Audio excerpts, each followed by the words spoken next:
नमस्कार, सुबह के 9 बजने वाले हैं। वक्त है 9 की 9 खबर का और मैं हूं आपके साथ विभा उपाध्याय। बुलेटिन की शुरुआत इस वक्त बड़ी खबर के साथ। खबर बेगूसराय से, जहां बेखौफ अपराधियों ने लूटपाट के दौरान 2 भाइयों को गोली मार दी है। इलाज के दौरान एक भाई की जान जा चुकी है, वहीं दूसरे भाई की हालत गंभीर बताई जा रही है। यह घटना तेघड़ा थाना क्षेत्र के बनहारा गांव की है और खबर के मुताबिक शुक्रवार की देर रात अपराधी सुबोध राय के घर में लूटपाट करने की नीयत से घुसते हैं और जैसे ही घर में मौजूद लोगों ने इसका विरोध शुरू किया, अपराधियों ने पहले इनके साथ मारपीट की और बाद में 2 लोगों को गोली मार दी गई। घटना के बाद से इलाके में दहशत का माहौल है। वहीं स्थानीय पुलिस अब इस पूरे मामले की जांच में जुट गई है।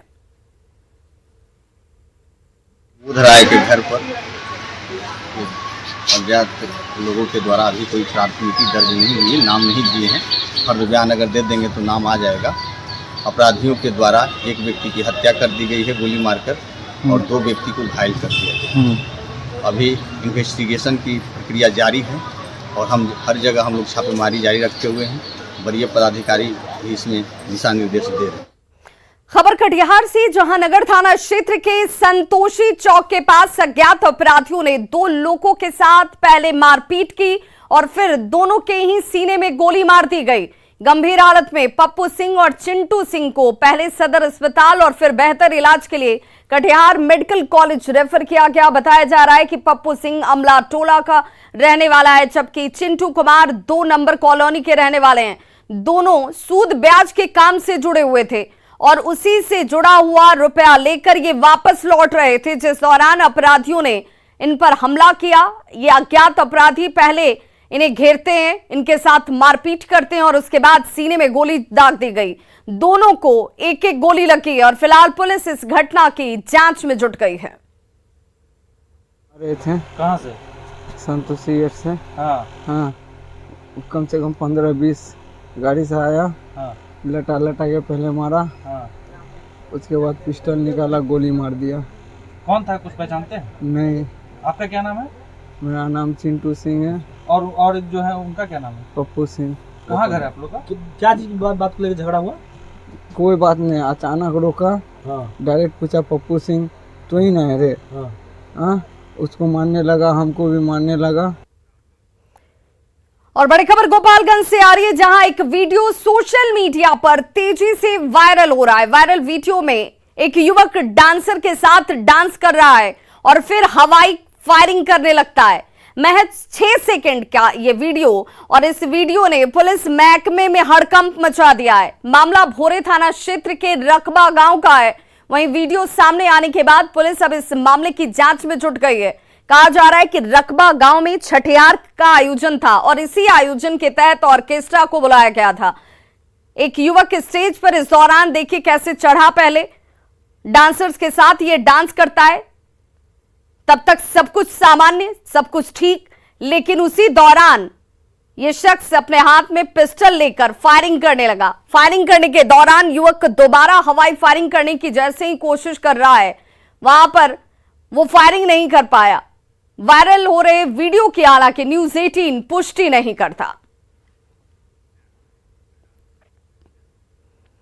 27 अगस्त को इंजीनियर संजय कुमार राय के ठिकानों से पुलिस ने करोड़ों रुपए के कैश को जब्त किया था, जिसके बाद भी निगरानी की कार्रवाई लगातार चल रही थी। निगरानी की टीम ने कल संजय कुमार के लॉकर से हीरे और सोने के आभूषण को बरामद किया है। सोने का वजन करीब 1.5 किलो बताया जा रहा है। वहीं निगरानी की तरफ से यह कहा गया कि जो आभूषण जब्त किए गए हैं उसकी कीमत तकरीबन 78.37 लाख रुपए है। अभी भी निगरानी की जांच इस वक्त जारी है और आपको यह बताते चलें कि 27 अगस्त की वो तारीख थी जब निगरानी ब्यूरो ने किशनगंज में पदस्थापित ग्रामीण कार्य विभाग के कार्यपालक अभियंता है संजय कुमार राय, जिनके पटना और किशनगंज के ठिकानों पर एक साथ छापेमारी की शुरुआत की थी। करोड़ों रुपए की संपत्ति का खुलासा होता है। इंजीनियर के पटना स्थित आवास से 1 करोड़ कैश बरामद किए जाते हैं, जबकि किशनगंज में इनके एक राजदार के ठिकाने पर जब छापेमारी की गई तो यहां से 3.03 करोड़ रुपए बरामद हुए।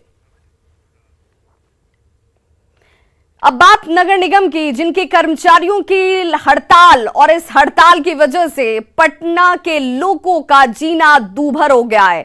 पटना में कूड़े का अंबार लग गया है। यह तस्वीर किसी गांव या सुदूर इलाके की नहीं है, ये राजधानी पटना की तस्वीर है। और पटना के पौष इलाके में जो हालात हैं, आप यहां से गुजर नहीं पाएंगे। पौष इलाके में सफाई की जा रही है, लेकिन जब बाकी इलाके हैं उन इलाकों में कूड़े का उठाव नहीं किया जा रहा है। तो कुछ पौष इलाकों को अगर हम छोड़ दें तो उसके अलावा तमाम दूसरे इलाकों पे हालात ऐसे हैं कि दुर्गंध से लोगों का आना जाना तक मुश्किल हो चुका है। हाईकोर्ट के निर्देश के बाद नगर विकास विभाग और सफाई कर्मियों के बीच बातचीत से कोई नतीजा नहीं निकलने की वजह से सफाई कर्मियों ने हड़ताल जारी रखने का फैसला कर लिया है। और हड़ताल की वजह से अब लोगों की परेशानी बढ़ गई है। गर्दनीबाग में गंदगी से परेशान लोगों के हालात का जायजा लिया हमारे संवाददाता रवि एस नारायण ने। नगर निगम में पिछले 8 दिनों से चल रहे हड़ताल के कारण पटना शहर में गंदगी का अंबार जो है वो लग गया है। और आपको बता दूं कि यहाँ पे पिछले दिनों नगर निगम ने घोषणा की कि हड़ताल खत्म हो गया है, लेकिन कर्मचारी जो हैं वो अब भी हड़ताल पे अड़े हुए हैं। और ये जो तस्वीरें हम आपको दिखा रहे हैं, ये गर्दनीबाग कच्ची तालाब की तस्वीर है। और किस कदर यहाँ पे सौंदर्यीकरण के लिए काफ़ी कुछ कदम उठाए गए, लेकिन उसके बावजूद कूड़ा कचरा किस कदर पसरा हुआ है और लोगों की भारी परेशानी का सामना करना पड़ रहा है। एक तरफ नगर निगम कह रही है कि हड़ताल खत्म हो गए हैं, लेकिन जो सफाई कर्मी हैं उनका कहना है कि हमारे मांगे नहीं मानी जा रही है, इसलिए हड़ताल जो है अब भी जारी रहेगा। और नगर निगम और नगर जो कर्मचारी हैं उन लोगों की आपसी तकरार के बीच जो है पटना शहर में जो गंदगी का जो अंबार है वो लगा है। और यहाँ पे जो स्थानीय जो लोग हैं, जो यहाँ पे मॉर्निंग वॉक करने के लिए आते हैं या जो रह रहे हैं, उनकी क्या स्थिति है। देखिए, हड़ताल एक तरफ चल रहा है और लेकिन आप जब घूमने आ रहे हैं तो ये गंदगी का अंबार क्या कहेंगे? ये तो बहुत बड़ी समस्या है। जितने भी लोग सुबह सुबह आते हैं स्वस्थ होने के लिए, पर यहाँ पे तो बीमार होके जा रहे हैं।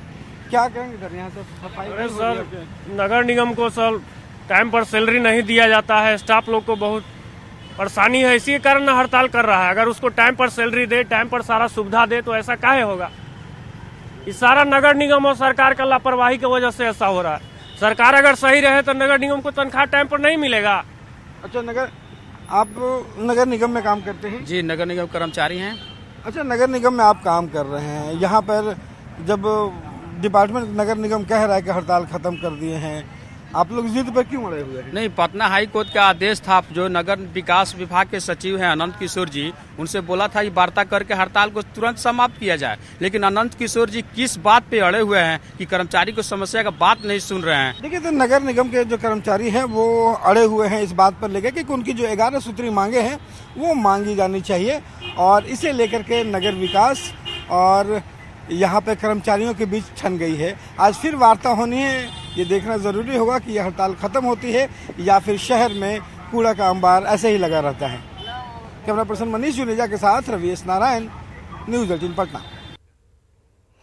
और अब बात बाढ़ से बेबस जिंदगी की।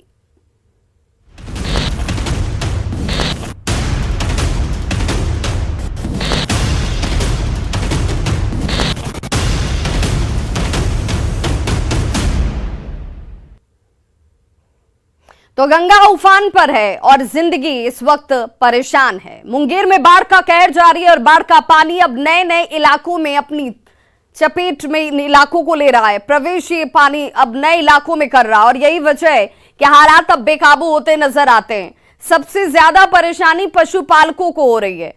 अब अंदाजा लगाना मुश्किल नहीं है कि दियारा इलाके में पानी के फैलने से खेत पूरी तरह से डूबे हुए हैं। सदर प्रखंड के कई गांव अब बाढ़ की चपेट में आ चुके हैं। लोग जान को जोखिम में डालकर पशुओं के लिए चारे का इंतजाम करते नजर आते हैं। और इन तस्वीरों को देखकर आप अंदाजा लगा सकते हैं, जहां सिर्फ इंसानी जिंदगी ही नहीं बचानी है, उन पशुओं की जिंदगी भी बचानी है जो इन चारों पर निर्भर है। और अब चारा लाने के लिए जद्दोजहद करते हुए ये लोग आपको नजर आ रहे होंगे।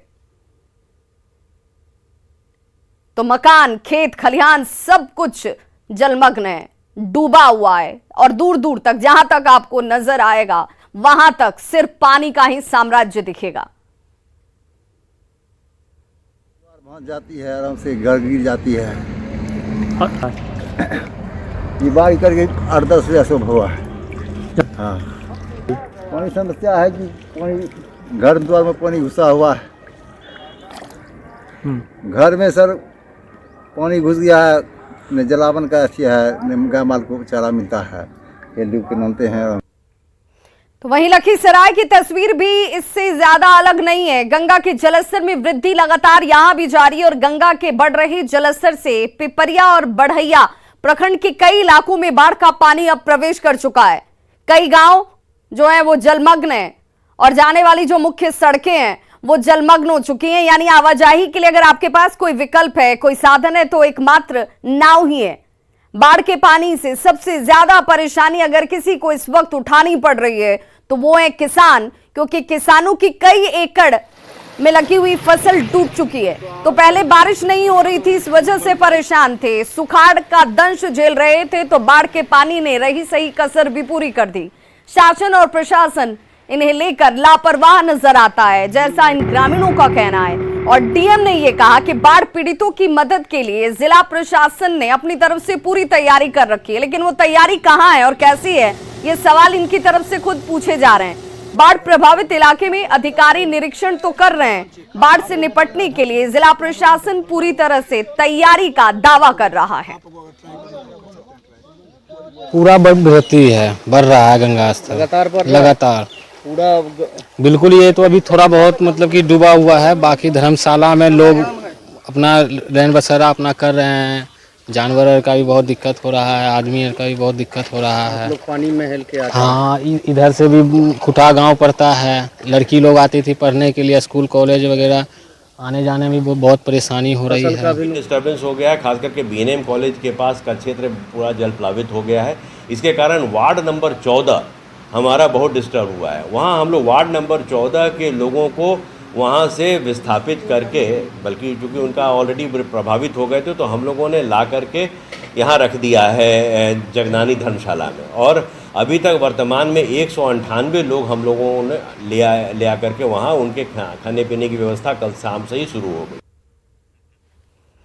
बेगूसराय में गंगा अपने रौद्र रूप में है। हालांकि कल से गंगा के पानी में कमी जरूर देखी जा रही है, लेकिन बाढ़ की वजह से बेगूसराय जिले के कई इलाकों में एक बड़ी आबादी इस वक्त प्रभावित नजर आती है। खासकर अगर बछवाड़ा प्रखंड की बात करें तो यहाँ के चमथा दियारा में स्थिति सबसे ज्यादा भयावह बनी हुई है। चमथा दियारा के 5 पंचायतों में हजारों की आबादी रहती है और यह हजारों की आबादी जलकैदी बनकर रह गए हैं। हालांकि प्रशासन लोगों की सुविधा के दावे जरूर कर रहा है, लेकिन जमीनी हकीकत इसके ठीक विपरीत है। और ऐसा हम क्यों कह रहे हैं, इन तस्वीरों को देखकर और ग्रामीणों की बात सुनकर आपको समझ में आ जाएगा।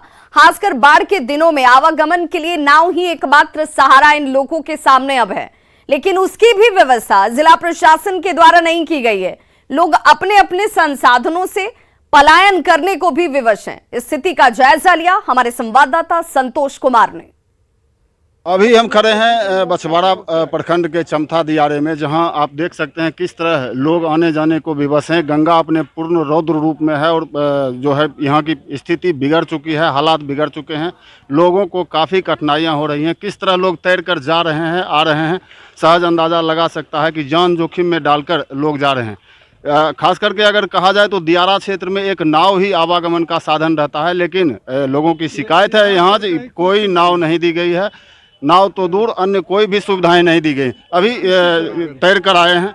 क्या कहना चाहें, क्या नाम है सर? मेरा नाम तो रामाधार सिंह है, चमथा पंचायत। पानी की तो स्थिति देख रहे हैं ना, पानी की स्थिति, लोग हेल के आते हैं जाते हैं। प्रशासन की तरफ से कोई नहीं है, प्रशासन तो कुंभकर्ण निद्रा में सोया हुआ है। आने जाने में बहुत परेशानी है सर। पानी की ये स्थिति आप देख ही रहे हैं, आपके सामने ही है। और यहाँ से कितने लोग जो है ना पलायन कर चुके हैं, यहाँ से कितने लोग पलायन कर चुके हैं जिनका जो है ना घर में पानी और मड़ैया उड़िया सब कुछ दह गया है। ठीक है ना, यहाँ कम से कम छोटी मोटी जो है ना नाव का व्यवस्था हो जाता, ठीक है ना, तो आवागमन की सुविधा हो जाती। क्या मांग परेशानी करें? आने जाने की समस्या, सबसे बड़ी समस्या तो चमथा ग्रामवासी के लिए आने जाने, बाढ़ आने के बाद मतलब इतना परेशानी होती है आने जाने में।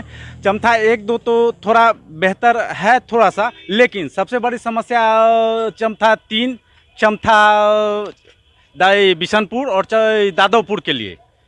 लेकिन यहाँ सिर्फ जो भी आते हैं जनप्रतिनिधि का अभी तक किसी भी पंचायत में अभी तक कोई भी सुविधा मुहैया अभी तक नहीं करवाया है।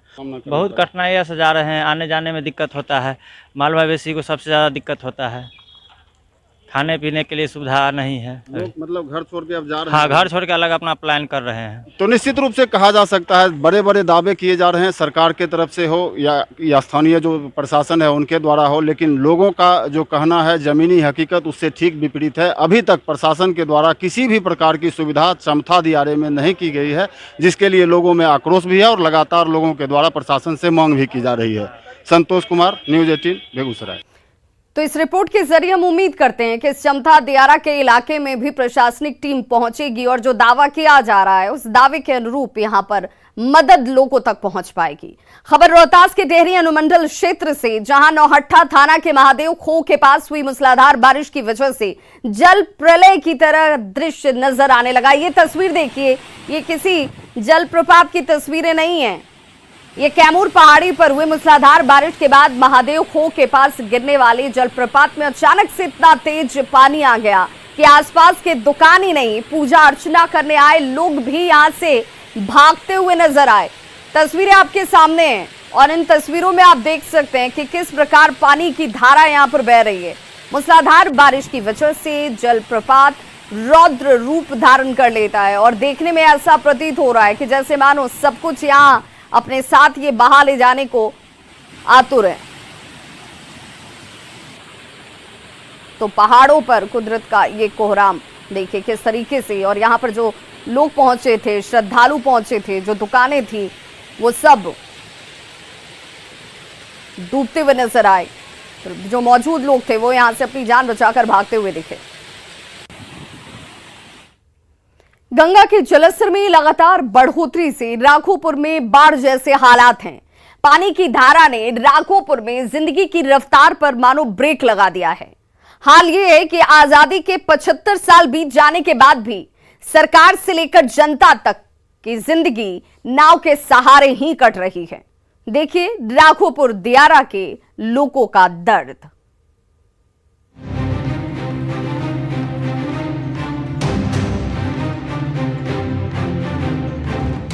जिस राघोपुर ने बिहार को 2 मुख्यमंत्री दिया, जिस राघोपुर से जीतकर तेजस्वी यादव 2 बार बिहार के उप मुख्यमंत्री बने, उस राघोपुर की तस्वीर नहीं बदली है।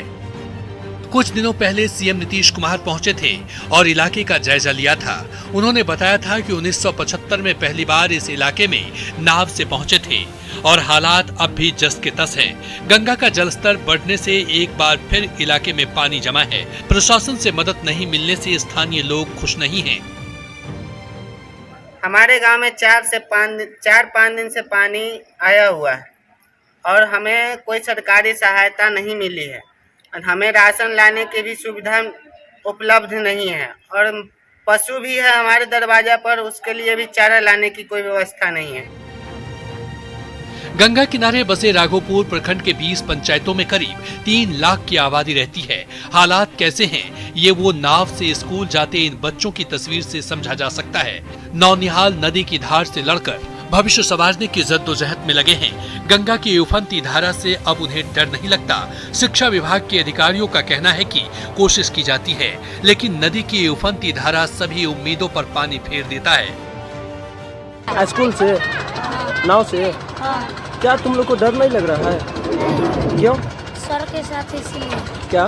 सर के साथ नहीं, तुम इतने बच्चे नाव से ही स्कूल जाते आते हो, डर नहीं लगता है? नहीं। क्या? डर के आगे जीत है, हमें डरना नहीं चाहिए। खेत से लेकर बाजार और स्कूल से लेकर थाना, हर जगह लबालब पानी है। खेत में जमा पानी में खेलते बच्चों के लिए ये मौज मस्ती का मौका है, लेकिन बड़े लोगों के लिए ये आपदा से कम नहीं।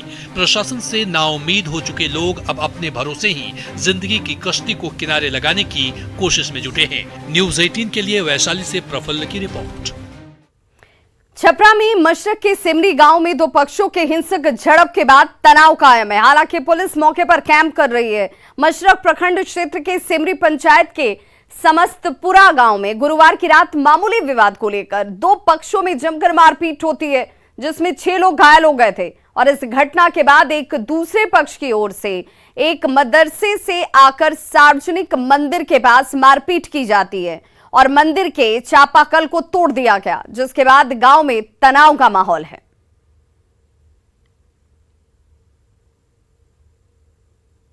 जो ये मस्जिद में जो बच्चों की पढ़ाई हो रही है, इसमें बांग्लादेशी के लड़के आके पढ़ाई कर रहे हैं। पूर्णिया के, अररिया के लड़के यहाँ पर आके पढ़ाई कर रहे हैं। हम प्रशासन से यही मांग कर रहे हैं कि ये जो यहाँ पे जो क्लास चल रहा है, यहाँ बच्चे पढ़ रहे हैं, इसकी जांच कराई जाए।